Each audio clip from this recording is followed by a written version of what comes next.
Hey guys, I just got out of the neurotherapy again, and I will be updating you on Friday because we have 2 appointments this week, so there's that. It wasn't that bad today. I did get dizzy and I have a small headache right now, but I expect these symptoms whenever I leave is, a little bit of something. At the beginning it was really bad.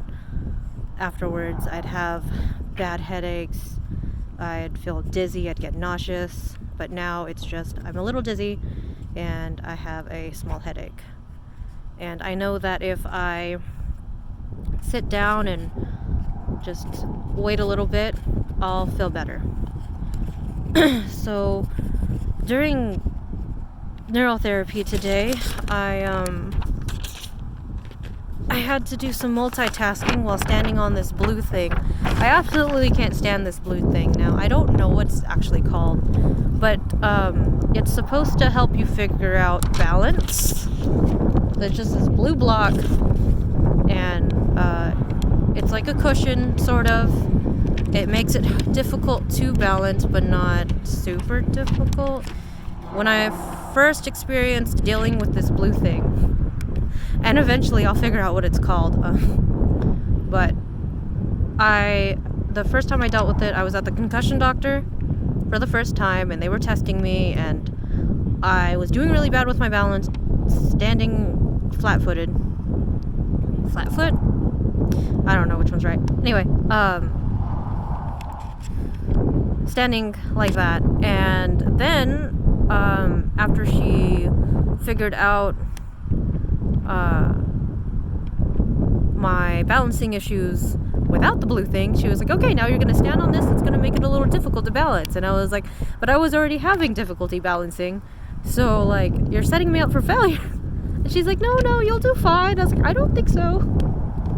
And it got to the point, one of the balancing exercises she was trying to get me to do, apparently you can only mess up 7 times before you basically fail. And I had messed up 7 times. She's like, you can get off of it now, because you messed up 7 times, and there's no failing, but basically that's enough to tell us that your balance is bad. And I'm like, so I failed. She's like, well, not exactly. And I'm like, no, I failed. I pretty much failed.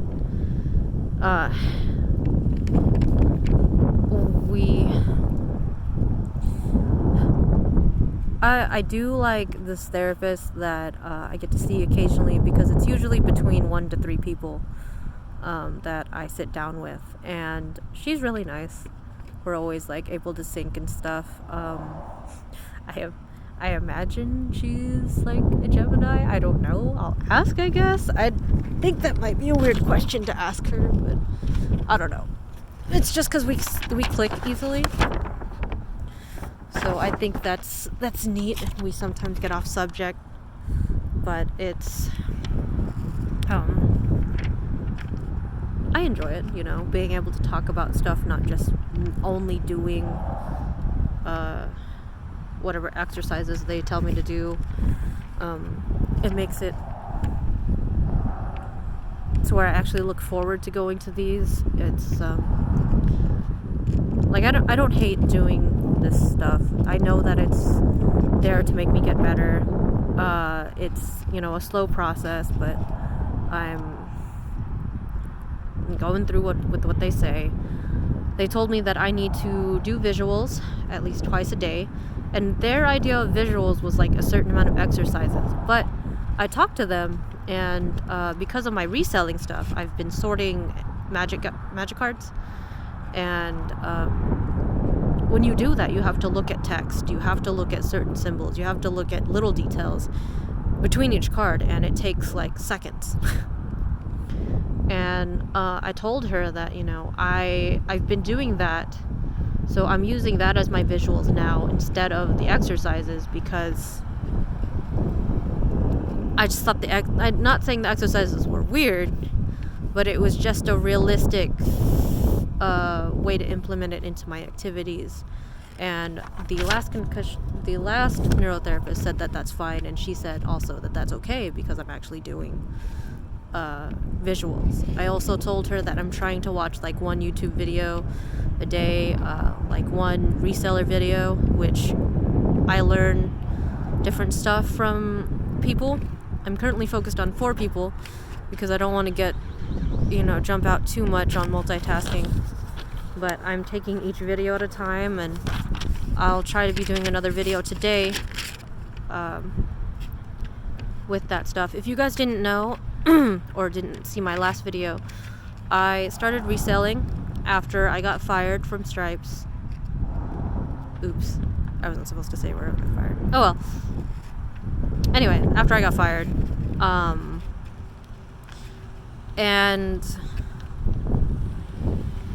last week actually I made a couple of sales. It was really awesome. It was consistent. I've had sales for every 3 days, and I made 3 sales right before we left for Oklahoma.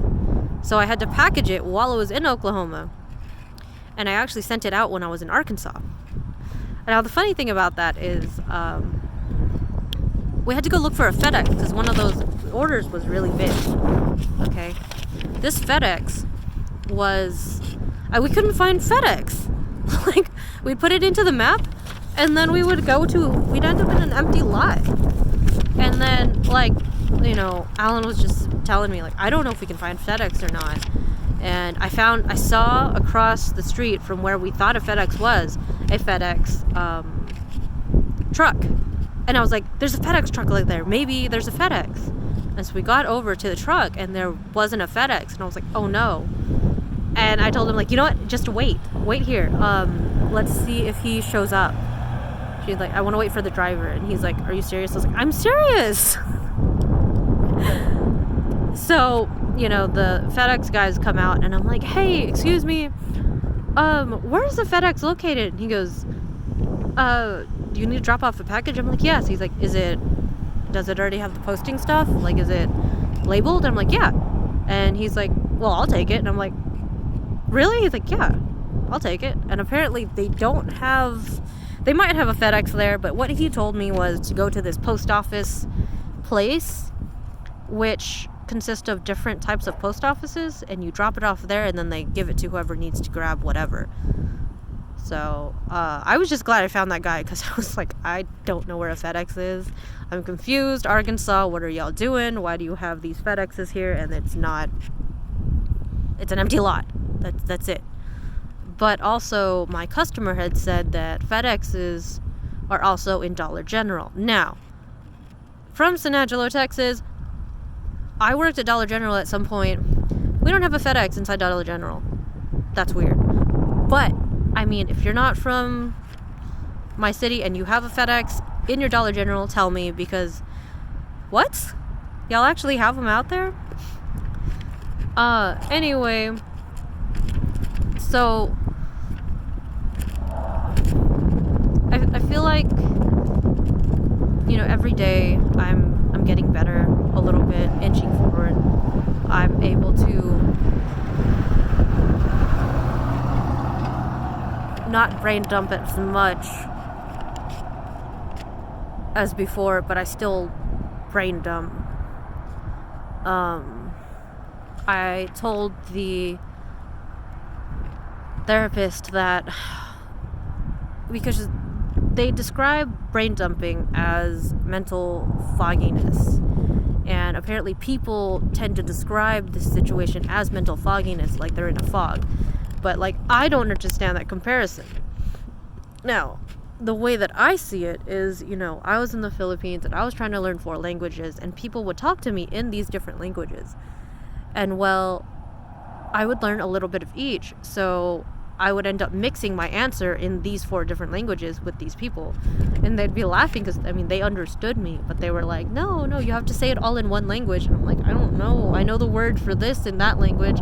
I know this word in this other language. And I don't know the word in either, so I said the rest in English. And so they thought that was, when I was there, they thought that was funny. But I think of it as that way, because whenever you switch languages, any language that you learn can access different parts of your brain. And when you're trying to speak 4, you go from one part to the other and to the other, you know. And I told her, like, at some point, you know, I'd be able to hear everything, and then I would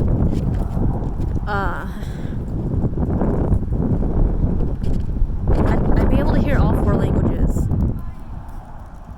But sometimes it would just be all white noise, and I couldn't even think. Sometimes it would just be like, I don't know. I can't think in English. I can't think in any languages. Like, it's just so confusing. But that's how I feel brain dumping is described. But I hit 10 minutes. I will update you guys again on Friday, because I get to come back on Friday. So see y'all then. Thank you for watching. Don't forget to like and subscribe, and ask me anything about when I was in the Philippines, or, you know, anything that comes to mind. See y'all on Friday.